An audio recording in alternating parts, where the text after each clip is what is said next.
There's a Boy in the Girls' Bathroom by Sachar, Chapter 2. There are some kids you can just tell by looking at them who are good spitters. That is probably the best way to describe Bradley Chalkers. He looked like a good spitter.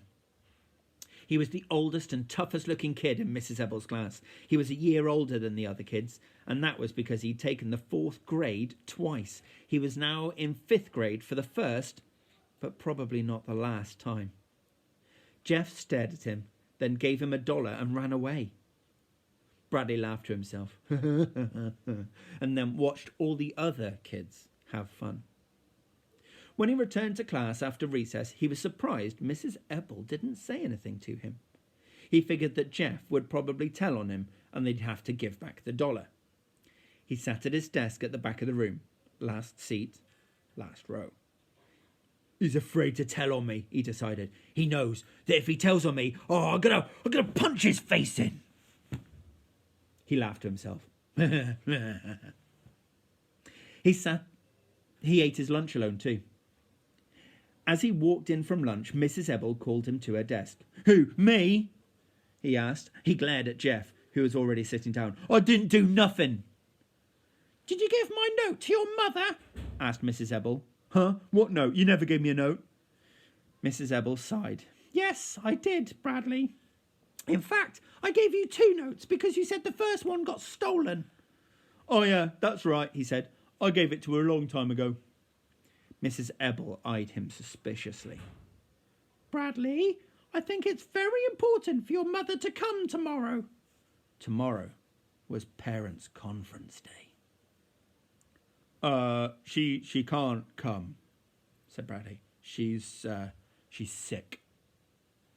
You never gave her the note, did you? Call a doctor if you don't believe me. The school has just hired a new counsellor, said Mrs. Ebble. I think it's very important that your mother meet her. Oh, they already met, said Bradley. They go bowling together. I'm trying to help you, Bradley. Call the bowling alley if you don't believe me. Okay, Bradley, okay. And she let the matter drop. Bradley returned to his seat, glad that was over. He glanced at Jeff and surprised that Jeff hadn't told on him. As he scribbled, he kept thinking about what Jeff had said to him. Hey, Bradley, wait up. Hi. I don't mind sitting next to you. Really. I have been to the White House. If you want, I'll tell you about it. It confused him. He understood it when the other kids were mean to him. It didn't bother him. He simply hated them. As long as he hated them, it didn't matter what they thought of him. That was why he had threatened to spit on Jeff. He had to hate Jeff before Jeff hated him. But now he was confused. Hey, Bradley, wait up. I don't mind sitting next to you. Really. The words rolled around in his head and they banged and echoed against his brain. After school, he followed Jeff out the door. Hey, Jeff, he called. Wait up!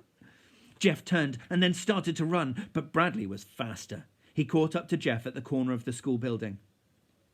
I don't have any more money, Jeff said nervously.